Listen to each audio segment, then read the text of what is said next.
करने वाले हैं उत्तरी अमेरिका। अब जैसे हम लोग अफ्रीका, दक्षिणी अमेरिका, ऑस्ट्रेलिया, अंटार्कटिका महाद्वीप को देख चुके हैं। अगला वीडियो हम आपके लिए बना रहे हैं उत्तरी अमेरिका। उत्तरी अमेरिका के बारे में हम समझते हैं दोस्तों कि उत्तरी अमेरिका जो है कि ये आपका उत्तरी अमेरिका का नक्शा हो जाता है ये, और ये आपको पढ़ा ही चुके हैं जो आपका दक्षिणी अमेरिका हो जाता है। तो उत्तरी अमेरिका के बारे में जब बात कहा जाए तो उत्तरी अमेरिका जो है, देखिए यहाँ पे ये गोल होने के कारण, राउंड होने के कारण ये इधर का चीज जो है उधर से मैच कर जाता है, क्योंकि पृथ्वी गोल है, इस प्रकार से मैच हो जाता है। तो हम आगे चर्चा करने वाले हैं फ्रेंड कि यहाँ पे जो है ये आपका क्या हो जाता है, रूस। ये क्योंकि ये क्षेत्र उधर वाला क्षेत्र से मैच हो जाता है, ये हो जाता है आपका रूस। तो रूस और ये उत्तरी अमेरिका को अलग जो कर रहा है, यहाँ पे आप एक जल संधि हो जाता है जो आपका कहा जाता है बेरिंग जल संधि। तो इस बात को आप याद रखिएगा कि यहाँ पे जो एक जल संधि हो जाता है उसका नाम है बेरिंग जल संधि, और यहाँ जो दक्षिणी अमेरिका है और ये उत्तरी अमेरिका है, इसको जो अलग करता है ये यहाँ पे हो जाता है एक पनामा देश में पनामा नहर हो जाता है। तो पनामा देश में क्या हो गया, पनामा नहर हो गया। तो इस प्रकार से उत्तरी अमेरिका और दक्षिणी अमेरिका को अलग करने वाला कौन है, पनामा नहर। आगे हम लोग बात करने वाले हैं उत्तरी अमेरिका, और यहाँ रूस देश दे दे, रूस ना दे के एशिया दे दे तो भी आपका क्वेश्चन में कोई परिवर्तन नहीं करे तो आंसर आपका सेम होगा। कहने का अर्थ ये है कि ये आपका कौन सा हो गया, बेरिंग जल संधि, ये आपका रूस हो गया। और रूस किसमें हो गया, आपका एशिया महाद्वीप में भी पड़ता है और आपका यूरोप महाद्वीप में भी पड़ता है। लेकिन आपसे जो है महाद्वीप का जब बात करेगा तो आपका क्या हो जाएगा कि एशिया महाद्वीप और उत्तरी अमेरिका महाद्वीप को अलग कौन कर रहा है, तो बेरिंग जल संधि। और उत्तरी अमेरिका और दक्षिणी अमेरिका को अलग कौन कर रहा है, तो आपका हो जाएगा पनामा नहर।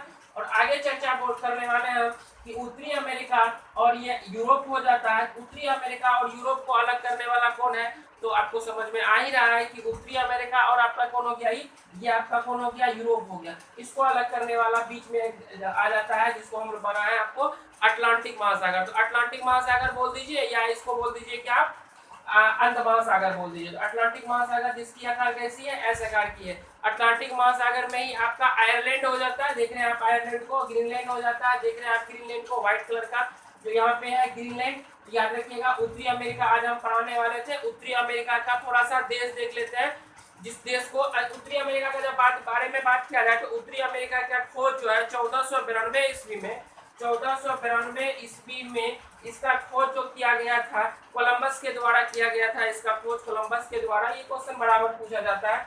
आगे हम लोग चर्चा करने वाले हैं देश के बारे में। तो पहले आप ये देख लीजिए, ये जो हरा वाला जो देख रहे हैं फ्रेंड, ये हरा वाला आपका अलास्का हो जाता है। ये अलास्का पहले रूस का था, रूस से ये क्या किया है, अमेरिका वाला ने रूस से खरीद लिया है। तो ये तो किसका हो गया, अमेरिका का हो गया। ये अलास्का जो ग्रीन कलर का देख रहे हैं ये किसका, अलास्का अमेरिका का हो जाता है। अलास्का किसका है, अमेरिका का, इसलिए इसको भी ग्रीन से, इसको भी ग्रीन से कहा जाता है। उत्तरी अमेरिका को नई दुनिया भी कहा जाता है। बहुत सारे बात हम आपको चर्चा आगे करने वाले हैं। तो हम लोग आज देख लेते हैं कि अलास्का जो है किसका है, अमेरिका का है। अगर हम लोग कनाडा का बात करें तो यही देख लीजिए, कनाडा जो है आपका ये विश्व में सबसे अधिक द्वीपों वाला देश जो है कनाडा हो जाता है। तो विश्व में सबसे अधिक द्वीपों वाला देश जो है ये आपका क्या हो गया, कनाडा हो गया। तो विश्व में सबसे अधिक द्वीपों वाला देश कौन हो गया, कनाडा हो गया। ये आपका ग्रीनलैंड हो गया। ग्रीनलैंड पर अधिकार किसका है, तो डेनमार्क का इसका अधिकार है। तो ये आपका हो गया क्या, कनाडा देश। ये आपका क्या हो गया, अमेरिका देश। ये आपका क्या हो गया, अलास्का, अभी किसके साथ है, अमेरिका के साथ है। आगे हम लोग बात करने वाले हैं। तो ये जो देख रहे हैं ये आपका क्या है, अमेरिका हो जाता है, जो आप जिसको हम लोग यूएसए कहते हैं, संयुक्त राष्ट्र अमेरिका।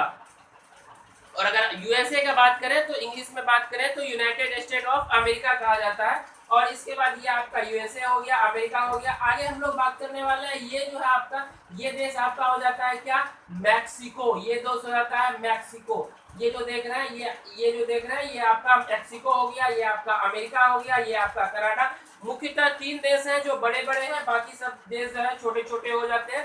तो इस प्रकार से जो है हम लोग जब बात करते हैं तो इस प्रकार से हो जाता है। देखिए इस देश अमेरिका, उत्तरी अमेरिका में बात कीजिएगा तो उत्तरी अमेरिका में टोटल जो है 7 देश हैं। 7 देशों का हम चर्चा करने वाले हैं दोस्त। तो याद रखिएगा कि 7 देशों में हम आपको, एक आपका कनाडा, एक आपका अमेरिका, एक आपका मैक्सिको, इस चीज का चर्चा कर चुके हैं। एक जो है कि द्वीपों में देश बटा हुआ है, द्वीपों में एक दूसरे से मिला हुआ है, जिसको हम लोग वेस्ट इंडीज कहा जाता है, जिसको हम कैरेबियन देश भी कहा जाता है। तो याद रखिएगा, कैरेबियन देश बोलिए या आप इसको क्या बोलिए, वेस्ट इंडीज बोलिए, तो कोई फर्क नहीं पड़ता है, क्योंकि ये कैरेबियन और कैरेबियन सागर में स्थित है, इसलिए इसे कैरेबियन कहा जाता है, कैरेबियन द्वीप कहा जाता है। तो कैरेबियन द्वीप में जो भी इतने भी देश आते हैं, जैसे क्यूबा का नाम सुने होंगे, जमैका का नाम सुने होंगे, सारे के सारे आपका आ जाते हैं कहाँ पे, कैरेबियन देश में। कैरेबियन देश भी कहा जाता है, इसको वेस्ट इंडीज भी कहा जाता है। वेस्ट इंडीज नाम आप जानना चाहेंगे कि वेस्ट इंडीज नाम क्यों दिया, क्योंकि यहाँ से जो कोलंबस है ये खोजने के लिए निकला था क्या चीज को, इंडिया को, लेकिन इधर इधर आ गया, इधर से पानी से इधर ना जाके इधर आ गया। तो इसका कहानी है कि इधर से इसको लगा इंडिया, तो लेकिन ये वेस्ट, वेस्ट मतलब पश्चिम, तो यहाँ से निकला था, पश्चिम की ओर मिला, और इंडिया के जैसा लोग देखने में लेकिन काला काला था। वेस्ट इंडीज में आप लोग देखते ही होंगे काला काला लोग होता है, क्यों क्यों क्यों, क्योंकि ये विषुवत रेखा पे है। विषुवत रेखा पे जो भी देश होते हैं गर्मीले होते हैं, इसलिए वहाँ के लोग कैसे होते हैं, काले काले होते हैं। तो इस प्रकार से हम लोग जो है कि यहाँ देख रहे हैं कि कैरेबियन देश बोले या वेस्ट इंडीज बोले। वेस्ट इंडीज में आपका क्या होता है, क्यूबा हो जाता है। क्यूबा आपके बारे में सुने होंगे कि गन्ने जो होता है वहाँ, अगर आप गन्ना भी जो है कि जैसे जिसको हम लोग गन्ना केतारी कहते हैं, उसको खा के अगर फेंक दीजिएगा तो वहाँ भी क्या हो जाएगा, केतारी का गाछ हो जाता है। मतलब कि कुछ लगाइएगा नहीं, तो यहाँ चीनी का सबसे बड़ा जो है कि निर्यातक देश हो जाता है आपका क्यूबा। जमैका, उसन बोल्ट का नाम सुने होंगे, वो कहाँ के रहने वाले थे, जमैका के रहने वाले थे। इस प्रकार से हम आगे देखते हैं, ये कनाडा, ये हो गया अमेरिका, यूएसए हो गया, ये मैक्सिको हो गया। तो आगे हम लोग चर्चा ये भी देख लिया आप लोग किसको इसको अलग करता है। तो फ्रेंड्स अगर हम लोग यहाँ के बात करें तो इसका क्षेत्रफल, तो सबसे अधिक क्षेत्रफल वाला देश ये कनाडा हो जाता है। उसके बाद आपका क्या हो जाता है, अमेरिका हो जाता है। उसके बाद आपका क्या हो जाता है, मैक्सिको हो जाता है। ये तीन ही महत्वपूर्ण देश है। अगर विश्व में सबसे अधिक द्वीपों वाला देश का बात कहा जाए तो ये आपका क्या हो जाता है, कनाडा हो जाता है। सबसे अधिक द्वीपों में बटा हुआ देश विश्व में कनाडा का स्थान दिया जाता है। तो इस प्रकार से हम लोग जो है फ्रेंड्स आगे देखने वाले हैं कि यहाँ के जो है, जैसे कहने का मतलब है कि पहाड़ क्या है, पर्वत क्या है, नदियों क्या है, इस चीज के बारे में हम लोग चर्चा आगे करने वाले हैं कि क्या क्या यहाँ पे खामियां हैं, क्या क्या अच्छे हैं, क्या क्या। यहाँ पे हम लोग देखते हैं क्या कि ये जो है नई दुनिया जो है उत्तरी अमेरिका को कहा जाता है। नई दुनिया उत्तरी अमेरिका को कहा जाता है। इसका नामकरण जो है अमेरिगो वेस्पुस्सी, ये नाम के एक व्यक्ति थे जो अमेरिका जो है कि खोजने के लिए निकले थे, उन्होंने खोजा, उसी के नाम से क्या कर दिया गया, अमेरिका इसका नाम रखा गया। और आपको पता ही दिया 1492 ईस्वी में जो है कि कोलंबस ने अमेरिका का खोज किया। इस प्रकार से हम लोग आगे देखते हैं नामकरण, लेकिन इसके नाम से किया गया क्योंकि खोजने के लिए जो निकला गया था तो बहुत सारे व्यक्ति निकले गए थे। अब किसके नामकरण से क्या किया जाए, तो ये बात का प्रस्तावित है। उसके बाद हम लोग पर्वतमाला का बात करें कि आप अब अमेरिका में देश देख लिए, अगर हम लोग पर्वतमाला का बात करते हैं तो पर्वतमाला में सबसे पहले हम लोग देख लेते हैं इस प्रकार से। देखिए क्या क्या पर्वत है, एगो ब्रुक पर्वत हो जाता है, अलास्का पर्वत हो जाता है, मैकिंजे पर्वत होता है, रॉकी पर्वतमाला हो जाता है, उसके बाद सीरिया माते, उसके बाद अल्पेशन। सभी पर्वतों से हम आप लोग को भेंट कराते हैं कहाँ पे कौन पर्वत है, इस चीज को देखिएगा। और देश भी देख चुके हैं। देखिए सबसे पहले हम लोग यहाँ का बात करते हैं, तो यहाँ पे जो है इस प्रकार से अलास्का में यहाँ पे आपका ब्रुक पर्वत, ये जो पर्वत श्रेणी देख रहे हैं ये आपका ब्रुक पर्वत श्रेणी जो है ये आपका हो जाता है यहाँ पे। उसके बाद बात किया जाए अलास्का पर्वत। अलास्का पर्वत ऐसे भी पूछता नहीं है क्योंकि अलास्का में है और ये यूएसए का भाग है। तो यहाँ पे हो जाता है आपका कौन सा पर्वत, ये आपका अलास्का पर्वत। अलास्का देश में अलास्का पर्वत हो गया। अलास्का किसका है, यूएसए का है। आगे हम लोग मैकिंजे पर्वत का अगर बात करते हैं तो मैकिंजे पर्वत श्रेणी कहाँ है, तो मैकेंजे पर्वत श्रेणी का बात करते हैं। तो देखिए फ्रेंड्स यहाँ पे इस प्रकार से ये आपका क्या हो जाता है, मैकेंजी पर्वत श्रेणी यहाँ पे हो जाता है। फिर आगे हम लोग बात करते हैं रॉकी पर्वत श्रेणी का। तो रॉकी पर्वत श्रेणी देखिए कहा जाता है, ये यूएसए में हो जाता है। इस प्रकार से रॉकी पर्वत श्रेणी हो जाता है, ये आपका रॉकी आ गया। तो रॉकी पूछेगा कहाँ पे है, तो ये आपका कौन सा देश है, अमेरिका देश है। तो आपसे बता दीजिएगा कि अमेरिका में रॉकी पर्वत है। अल्पेशियन पर्वत कहाँ है, अल्पेशियन पर्वत हम लोग जब बात करें तो देख लीजिए यहाँ पे आपका क्या हो जाता है, अल्पेशियन बात है। देखिए रॉकी के बारे में आपसे ये भी पूछ सकता है कि रॉकी पर्वत जो है जिस प्रकार से भारत और चीन के बीच में एक पर्वत है जिसको हम लोग जान रहे हैं हिमालय, एक नवीनतम पर्वत है, उस प्रकार से रॉकी की पर्वत भी एक क्या है, नवीनतम पर्वत है। इस प्रकार से रॉकी का पर्वत भी क्या है, नवीनतम पर्वत है। इस प्रकार से हम लोग देखते रहेंगे। रॉकी पर्वत आपको पढ़ा दिया। उसके बाद मैकिंजे पर्वत का बात करें, उसके बाद आपका सीरिया माद्रे का बात करें तो सीरिया माद्रे बराबर एग्जाम में पूछे जाते हैं। तो सीरिया माद्रे कहाँ पे है, याद रखिएगा सीरिया माद्रे मैक्सिको में है सीरिया माद्रे। तो सीरिया माद्रे पर्वत श्रेणी को दो भागों में बांटा है, चर्चा हम लोग आगे करने वाले हैं। अल्पेशन पर्वत आपको पढ़ा दिए, रॉकी पर्वत पढ़ा दिए। तो फ्रेंड्स ये चीज जरूर याद रखिएगा कि ये आपका ये कौन सा पर्वत पड़ा है, अलास्का पर्वत। ये आपको कौन सा पर्वत पड़ा है, ये आपका कौन सा पर्वत हो गया, ब्रूक पर्वत। उसके बाद हम लोग इसका बात करें तो ये कौन सा मैकेंजी पर्वत श्रेणी पड़ा है, ये आपका क्या हो गया, रॉकी पर्वत श्रेणी। ये आपका अल्पेशियन पर्वत श्रेणी। ये आपका मैक्सिको देश में जो है ये आपका क्या है, सीरिया माद्रे। याद रखिएगा फ्रेंड्स, तो सीरिया माद्रे का जब बात करा जाए तो सीरिया माद्रे का हो जाता है मैक्सिको में हो जाता है सीरिया। एक बात आप लोग याद रखिएगा जरूर इस बात को, यहाँ पे जो आपको सीरिया माद्रे पड़ा है, सीरिया माद्रे को दो भागों में बांटा गया है। क्यों, क्योंकि यहाँ पे इधर जो हो जाता है ये हो जाता है पश्चिमी, इधर जो हो जाता है वो होता है पूर्वी। अब से पूछा जाएगा कि सीरिया माद्रे के पश्चिमी तट पे जो बसा हुआ उसका न्यू नाम क्या है, नया नाम क्या है, तो याद रखिएगा माद्रे ओरिएंटल, माद्रे ओरिएंटल। अगर आपसे पूछे पूर्वी तट पे जो है सीरिया माद्रे का, उसको क्या कहा जाता है, उसको कहा जाता है सीरिया एक्सीडेंटल। तो फ्रेंड्स आप ये जरूर याद रखिएगा कि ये जो पश्चिमी तट पे है ये आपका क्या हो गया, माद्रे ओरिएंटल, और ये जो है ये होता है सीरिया एक्सीडेंटल। ये आप जरूर याद रखिएगा। ये आपका नदी हो जाता है। देखिए उसके बाद हम लोग नदी पे जब आते हैं तो नदी में हम लोग देखते हैं क्या है कि नदी जो आपका हो जाता है, ये देखिए यूकॉन नदी, उसके बाद मैकेंजी नदी। ये सारी नदी आपके लिए इंपॉर्टेंट है, लेकिन सबसे ज्यादा इंपॉर्टेंट का बात कहिएगा तो आपका ये नदी हो जाता है जो आपका मिसिसिपी नदी होती है। क्योंकि मिसिसिपी नदी एक ऐसी नदी है जो उत्तरी अमेरिका की सबसे लंबी नदी मिसिसिपी नदी है। याद रखिएगा मिसिसिपी नदी इटास्का झील कहाँ है, क्या है, हम आपको बता रहे हैं। तो याद रखिएगा आप इस बात को, आपका कौन हो गया, मैकेंजी नदी हो गया। उसके बाद नीलसन नदी, ये भी महत्वपूर्ण रखता है। उसके बाद हम लोग बात करते हैं मिसिसिपी नदी का। उसके बाद हम लोग बात करते हैं रियो ग्रांडे नदी, ये भी उत्तरी अमेरिका का नदी ही हो जाता है। उसके बाद हडसन नदी, उसके बाद मिसौरी नदी।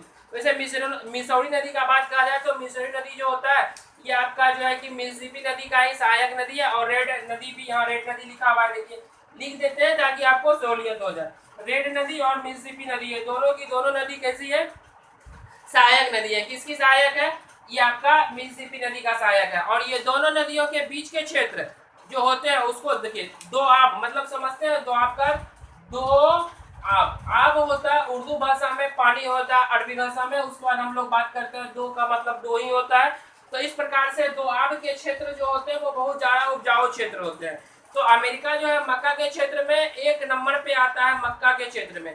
तो आपका आप जानेंगे कि अमेरिका में अगर मक्का एक नंबर पे कैसे है, क्यों है, इस चीज के बारे में। ये जो दो नदियां देख रहे हैं आप, मिसौरी नदी और रेड नदी, ये दोनों नदियों के बीच के क्षेत्र के दो आब जो कहे जाते हैं, उस क्षेत्र में सबसे ज्यादा उत्तरी अमेरिका में मक्का होता है, एकदम बहुत ज्यादा। यही कारण है कि अमेरिका एक नंबर पे आता है, किस चीज में, मक्का में। तो फ्रेंड्स हम लोग सारे नदी को चर्चा यहाँ पे कर रहे हैं। तो देखिए, तो आपको पता होना चाहिए कि सबसे ज्यादा सबसे पहले यहाँ पे एक आपका झील हो जाता है, जिस झील का नाम क्या है, आपका इटास्का झील। इटास्का झील से निकल के ये जो खाड़ी देख रहे हैं, ये खाड़ी हो जाता है कौन सा खाड़ी, मैक्सिको की खाड़ी। और ये मैक्सिको की खाड़ी से क्वेश्चन बराबर पूछा जाता है, कहाँ है, तो उत्तरी अमेरिका में। किस देश के बगल में है, तो यूएसए और मैक्सिको देश के बगल में। आप देख रहे हैं सब चीज। उसके बाद हम लोग बात करते हैं कि यहाँ मैक्सिको हो जाता है, मैक्सिको में कौन सी नदी, मिसिसिपी नदी। मिसिसिपी नदी के ऊपर में हम लोग बात करते हैं फ्रेंड्स, तो यही हो जाता है जो आपका कौन सी नदी हो जाता है, यह होता है मिसौरी नदी। मिसौरी नदी के थोड़ा सा नीचे आइएगा तो ये आपका कौन सी नदी हो जाएगी, रेड नदी। और ये रेड नदी जो है याद रखिएगा, ये सेंट लुइस यहाँ है। ये भी क्वेश्चन पूछा जाता है, सेंट लुइस कहाँ है, तो सेंट लुइस अमेरिका में है। और सेंट लुइस से निकल के रेड इंडियन नदी मिसिसिपी नदी में मिल जाती है। और ये जो आप देख रहे हैं मिसौरी नदी, ये भी यहाँ से निकल के यहाँ पे क्या था आपको पढ़ाए थे, रॉकी पर्वत। तो रॉकी पर्वत से इधर इस प्रकार से निकल के ये भी कहाँ पे मिल जाती है, मिसौरी नदी में मिल जाती है। इस प्रकार से फ्रेंड्स हम लोग जब बात करेंगे कि इस प्रकार से कि ये दोनों क्षेत्र के बीच को क्या कहा जाता है, दोआब कहा जाता है। यही कारण है कि अमेरिका विश्व में एक नंबर आता है, किस क्षेत्र में, मक्का के क्षेत्र में। ठीक है, तो फ्रेंड्स हम लोग बात करते हैं और कि यूकॉन नदी, मैकिंजे नदी, मिसिसिपी नदी के बारे में कौन कहाँ पर है। तो याद रखिएगा दोआब का क्षेत्र अमेरिका जो है कि किस प्रकार से। हम लोग जो देख रहे थे यहाँ पे, देखिए यहाँ पे हो जाता है हडसन के पास एक है आपका हडसन नदी, ये हडसन की खाड़ी कहा जाता है, आप लोग को पता होना चाहिए ऊपर में। ये हडसन नदी, यहाँ हडसन नदी है। इस प्रकार से हम लोग बात करें मैकिंजे नदी का, तो मैकिंजे नदी इस जगह हो जाता है। इस प्रकार से हम लोग बात करें मैकिंजे नदी, नीलसन नदी और रियो डी ग्रांडे नदी, हडसन नदी, मिसौरी नदी, ये सारे के सारे मिसिसिपी मिसौरी नदी हम आपको पढ़ाएंगे। तो इस प्रकार से जो है आप लोग क्या कीजिएगा कि नदी को जो है याद रखिएगा। अब हम लोग जो देखते हैं झील देखते हैं, झील बहुत ज्यादा इंपॉर्टेंट रखता है अमेरिका के लिए, आपको पता होना चाहिए। सुपेरियर झील कहाँ है? सुपेरियर झील, सुपेरियर। अगर हम लोग झील का बात करते हैं तो देखिए यहाँ पे झील के बारे में यहाँ सबसे ज्यादा इंपॉर्टेंट हो जाता है फ्रेंड्स की झील। अगर झील के बारे में बात कहा जाए तो देखिए झील क्या हो जाता है, जैसे कि कहने का मतलब है कि यहाँ पे जो देख रहे हैं यहाँ पे ये आपका टोटल क्या हो जाता है? झील हो जाता है। झील के बारे में जब बात कहा जाए तो देखिए झील हो जाता है क्या? ग्रेट लैक्स, जैसे ग्रेट लैक्स या फिंगर लैक्स। यहाँ पांचों झीलों को आपको यूपीएससी बीपीएससी का एग्जाम दीजिएगा तो उसमें घुमा के पूछा जाता है। क्या पूछा जाता है? ग्रेट लैक्स किसे कहा जाता है? ग्रेट लैक्स के पास कौन कौन से झील है उसके बारे में आप टिक लगाइए, कौन से नहीं है ये टिक लगाइए। ग्रेट लैक्स या फिंगर लैक्स, मतलब ऐसे करके फिंगर लैक्स पांच, तो पांचों झील छाया हुआ। इस प्रकार से फिंगर लैक्स या ग्रेट लैक्स कहा जाता है। तो यह कनाडा और यूएसए पर स्थित झील है। तो 49 डिग्री अक्षांश रेखा, यहाँ पे जो 49 डिग्री अक्षांश रेखा है ये दोनों भी अमेरिका और यूएसए, अमेरिका और कनाडा को क्या करता है? अलग करता है। याद रखिएगा कि 49 डिग्री 49 डिग्री अक्षांश रेखा, तो दोनों को क्या करता है? अलग करता है। उसके बाद हम लोग बात करते हैं कनाडा और यूएसए में स्थित है दोनों के, और आपका ये हो जाता है 49 डिग्री अक्षांश के पास स्थित 5 जिलों का नाम बताइए, तो भी आप में भी बता सकते हैं। इस प्रकार से हम लोग बात करते हैं। तो सुपेरियर झील, देखिए सुपेरियर झील विश्व का सबसे बड़ा ताजे पानी का झील सुपेरियर झील है, जो कहाँ है? अमेरिका में पड़ता है। या कनाडा ऑप्शन दोनों के बीच में दे तो बेटर आंसर है आपका। उस प्रकार से हम लोग मिशिगन झील का बात करते हैं। तो मिशिगन झील क्या हो जाता है? मिशिगन झील भी यहीं पे है। उसके बाद रियोन झील का बात करते हैं तो यहीं पे है। इरी झील का बात करते हैं यही है। ओंटारियो झील का बात करते हैं तो यहीं पे है। तो फ्रेंड्स यहाँ पे पांचों झील है। तो याद रखिएगा सुपेरियर झील विश्व की सबसे मतलब ज्यादा ताजे पानी का झील का जब बात कहा जाए तो सबसे ज्यादा ताजे पानी का झील कहा जाता है? यहाँ हो जाता है। उसके बाद हम लोग बात करते हैं कि विश्व में थोड़ा सा, जब आप मिशिगन झील का बात करते हैं, यह पूर्ण रूपेण यूएसए में है। मात्र एक ऐसा झील है जो पूर्ण रूपेण यूएसए में है, आपका क्या हो जाता है? मिशिगन झील। तो याद रखिएगा मिशिगन झील पूर्ण रूपेण कहाँ पे है? यूएसए में है। तो बाकी सब क्या है? दोनों के बीच बॉर्डर पे है। अगर ये पे यहाँ पे आप देख ही पा रहे हैं मिशिगन झील है, यहाँ पे थोड़ा सा मिशिगन झील ये पूर्णतः क्या हो जाता है? यूएसए में आ जाता है। तो ये मिशिगन झील सिर्फ यूएसए में आता है, बाकी सभी क्या है? सीमा पे है। तो इसमें से आपसे ऑप्शन है, इस प्रकार से पूछा जाता है कौन सा ऐसा झील है जो पूर्ण रूपेण यूएसए में है, तो वो आपका कौन सा झील हो जाता है? मिशिगन झील हो जाता है, जो पूर्ण रूपेण कहाँ पे है। तो अब हम लोग थोड़ा सा पठार देख लेते हैं कि खनिज पदार्थ बहुत ज्यादा अमेरिका से इंपोर्टेंट रखते हैं कि कौन से खनिज पदार्थ कहाँ पे है, कहाँ। फ्रेंड्स हम लोग बात आगे करने वाले हैं ये कि ओंटारियो झील जो देखे थे वहाँ पे ओंटारियो की खान भी है जो सोना के लिए विश्व प्रसिद्ध है। याद रखिएगा विश्व प्रसिद्ध सबसे बड़ा भंडार जो है आपका ओंटारियो की खान, ये आपका कहाँ हो जाता है? जहाँ ओंटारियो झील आपको पढ़ाए थे याद है, यहाँ पे ओंटारियो झील यहीं पे हो जाता है ओंटारियो की खान जो आपका सोना के लिए प्रसिद्ध है। उसके बाद कनाडा का बात करिएगा तो ये जानते ही आप लोग, कनाडा जो है अखबारी कागज के लिए और मुलायम लकड़ी के लिए कनाडा जो है विश्व प्रसिद्ध है, उसमें कोई शक नहीं है। आगे हम लोग बात करते हैं सैन फ्रांसिस्को के नाम सुने होंगे। सैन फ्रांसिस्को ये आपका पश्चिमी तट पे, देखिए यहाँ पे लिखा हुआ है सैन फ्रांसिस्को। तो सैन फ्रांसिस्को क्या होता है? ये पश्चिमी तट पे, याद ये जरूर क्वेश्चन पूछता है कि सैन फ्रांसिस्को यूएसए के किस तट पे है? पश्चिमी तट पे है या पूर्वी तट पे है। उसके बाद हम लोग बात करते हैं सैन फ्रांसिस्को पश्चिमी तट पे। उसके बाद बात करते हैं लॉस एंजलिस। लॉस एंजलिस जो है ये सैन फ्रांसिस्को से नीचे ही है। लॉस एंजलिस जो आपका क्या हो जाता है? ये आपका फिल्म नगरी यूएसए का, जैसे हम लोग का फिल्म नगरी मुंबई को कहा जाता है, उस प्रकार से उत्तरी अमेरिका का फिल्म नगरी सैन फ्रांसिस्को में आता है आपका लॉस एंजलिस। याद रखिए हीरोइन की नाम थी वहां की रहने वाली, उसी के नाम बहुत पुराना है, उसी के नाम से रखा गया। आगे हम लोग बात करते हैं सैन फ्रांसिस्को के बारे में। एक लाइन और सुन लीजिए। 1913 ईस्वी में लाला हरदयाल ने यहाँ पे सैन फ्रांसिस्को में गदर पार्टी का स्थापना किया था। 100 बार से कम एग्जाम में नहीं पूछा होगा। आगे हम लोग बात करते हैं प्रेयरी का नाम सुनेंगे, प्रेयरी घास का मैदान होता है, और घास का मैदान जो है प्रेयरी। तो प्रेयरी से बहुत सारे क्वेश्चन पूछे जाते हैं कि प्रेयरी किस प्रकार से घास का मैदान है। ये शीतोष्ण है, शीतोष्ण है, शीतोष्ण है। शीतोष्ण घास का मैदान क्या है, प्रेयरी हो जाते हैं, याद रखिएगा। उसके बाद हम लोग बात करते हैं बूटे की खान। बूटे की खान आपका यहाँ पे पड़ता है मैक्सिको और इसके बीच में बूटे की खान, और यहाँ पे जो है आपका तांबे का विश्व प्रसिद्ध जो है कि भंडार होता है। तो फ्रेंड्स हम लोग आगे इस प्रकार से आप लोगों को वीडियो डालते रहेंगे। अब आपका यूरोप और आपका एशिया बचा गया, दोनों वीडियो एक में डाल देंगे, और आप इस प्रकार से आपका जो है बायोलॉजी का क्लास भी चलते रहेगा। तो कुछ मतलब तकनीकी प्रॉब्लम होने के कारण वीडियो इधर एक वीक जो है आपका ऑफसेट रहा, तो अब जो है वीडियो डालेंगे। और उत्तरी अमेरिका का जो आपका हो ही गया, अब आपका बच गया क्या, यूरोप बच गया। उसके बाद हम लोग बात करेंगे एशिया के बारे में। उसके बाद इंडिया को डिटेल से देखेंगे 10, 15, 20 क्लास सिर्फ मैपिंग पे। उसके बाद आपसे जीके और यूपीएससी का जीके रहे या बीपीएससी का या कोई भी रहे, आईएएस का जीके रहे, आपसे क्वेश्चन नहीं छूटेगा, 100% गारंटी। वीडियो को स्टार्टिंग से एंड तक देखिए और अपने दोस्तों में शेयर कीजिए, सब्सक्राइब कीजिए, क्योंकि हम भी आपके लिए मेहनत करते हैं। तो फ्रेंड्स मिलते हैं हम लोग अगले वीडियो में। आपसे नमस्कार, धन्यवाद।